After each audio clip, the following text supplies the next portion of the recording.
Hello दोस्तों, स्वागत है आपका अपने एग्जामपुर चैनल पे। अब आज हम फिर से आपके सामने पेश हैं एक नया टॉपिक लेके डिस्कशन के लिए, जो आपके लिए कहीं ना कहीं इम्पोर्टेंट रहता है, जानकारी पॉइंट ऑफ व्यू से भी और एग्जाम पॉइंट ऑफ व्यू से। तो शुरू करेंगे हम हमारा आज का सेशन। सबसे पहले, जैसे कि आप जानते हैं, हमारा एग्जामपुर ऐप के बारे में, आप इसको इंस्टॉल कर सकते हैं और इसकी सर्विसेज को आगे यूज कर सकते हैं। ठीक है। अब आज है, जैसा आप जानते हैं, 5 सितंबर, और 5 सितंबर को हमारे देश में मनाया जाता है टीचर्स डे। तो इसी टीचर्स डे के बारे में आज हम आगे कुछ कुछ चीजें डिस्कस करेंगे जो कहीं ना कहीं आपको पता होनी चाहिए। ठीक है। तो यही आज का हमारा टॉपिक है, टीचर्स डे। इसके बारे में चीजें जानने की कोशिश करेंगे। सबसे पहले सवाल ये है कि टीचर्स डे क्यों मनाया जाता है। तो क्यों मनाया जाता है टीचर्स डे? टीचर्स डे मनाया जाता है डॉक्टर सर्वपल्ली राधाकृष्णन की जयंती के उपलक्ष्य में। आज के दिन यानी कि 5 सितंबर को इनका जन्म दिवस होता है और इसी उपलक्ष्य में टीचर्स डे को मनाया जाता है। अब क्या कहानी है? डॉक्टर सर्वपल्ली राधाकृष्णन जी जो थे, वो हमारे देश के दूसरे राष्ट्रपति बने थे 1962 में। तो क्योंकि ये प्रोफेशन से पहले प्रोफेसर रहे थे और कई यूनिवर्सिटीज के कुलपति भी रहे थे, तो इनके पास जब ये राष्ट्रपति बन गए थे तो इनके कुछ मित्र और इनके विद्यार्थी आए। उन्होंने बोला कि हम आपका जन्म दिवस मनाना चाहते हैं।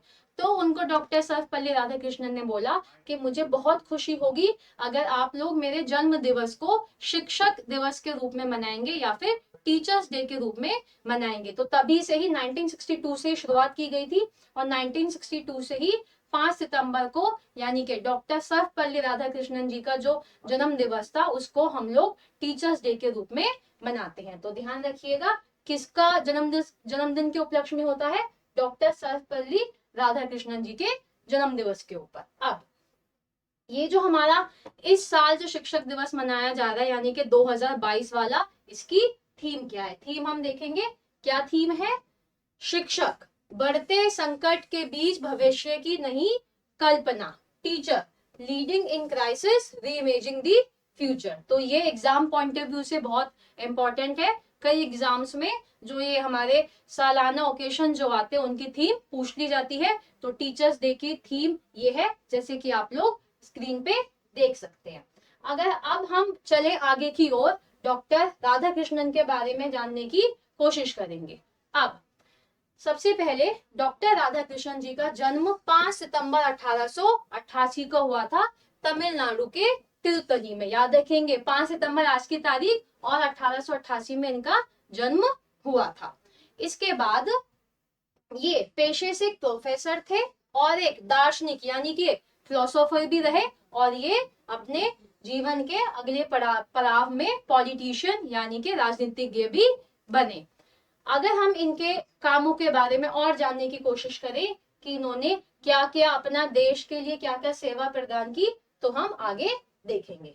सबसे पहले ये कुलपति रहे। कुलपति यानी कि वाइस चांसलर रहे थे आंध्रा विश्वविद्यालय, आंध्रा यूनिवर्सिटी के कुलपति रहे थे 1931 से लेकर 1936 तक। उसके बाद ये कुलपति यानी कि वाइस चांसलर रहे थे बनारस हिंदू यूनिवर्सिटी BHU के 1939 से लेकर 1948 तक।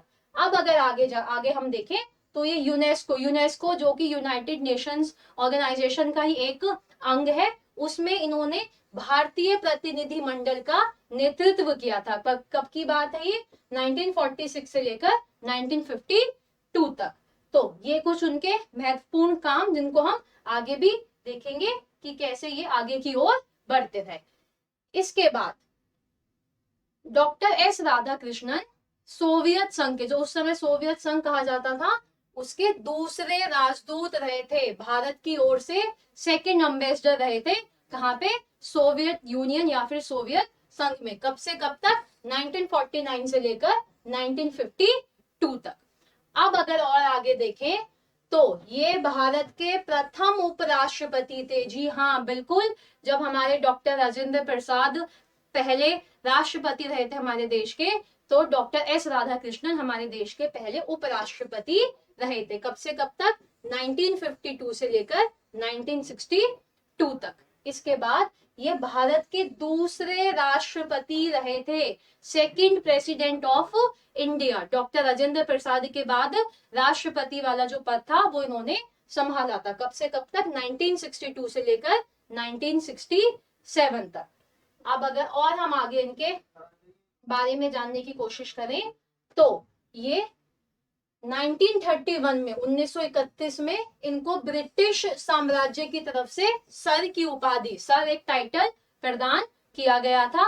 और 1954 में हमारे देश में भारत रत्न पुरस्कार देना शुरू किया गया था। तो सबसे पहली बार जब भारत रत्न अवार्ड दिए जा रहे थे तो उनमें ये अवार्ड डॉक्टर एस राधाकृष्णन को भी मिला था। कब की बात है? 1954 में। इसके बाद एक अच्छा जीवन बिताने के बाद इनकी मृत्यु हो जाती है 17 अप्रैल 1975 में। 17 अप्रैल 1975 को उनकी मृत्यु हो जाती है। कहाँ पे? तमिलनाडु के ही मद्रास में, जिसको आज के समय में हम लोग चेन्नई के नाम से जानते हैं। किस नाम से जानते हैं? चेन्नई के नाम से जानते हैं, तमिलनाडु में ही। अब इन्होंने अपने जीवन काल में कई किताबें लिखी थी, बहुत किताबें लिखी थी। उसमें से कुछ मुख्य किताबों के नाम अभी हम यहाँ पे देखेंगे। बुक्स एंड ऑथर जो है आप सभी को पता है, आपके एग्जाम्स के लिए एक इम्पोर्टेंट टॉपिक रहता है।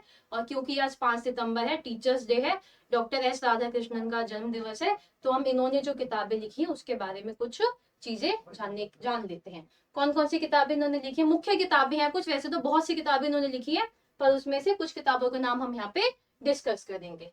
तो द फिलोसॉफी ऑफ रविंद्रनाथ, देखिए रविंद्रनाथ के बारे में किताब लिखी है उन्होंने, द फिलोसॉफी ऑफ रविंद्रनाथ। फिर a source book in Indian philosophy, इसके बाद the Hindu view of life, इसके बाद eastern religions and western thoughts, और इसके बाद द हार्ट ऑफ हिंदुस्तान। तो ये कुछ मुख्य किताबें हैं डॉक्टर सर्वपल्ली राधाकृष्णन की। तो ये आज का हमारा टॉपिक, आज का हमारा सेशन। उम्मीद है आपको पसंद आया होगा, आपको रेलेवेंट लगा होगा, और आप आगे आने वाले दिनों में ऐसे बहुत सेशन देख सकते हैं। Thank you so much.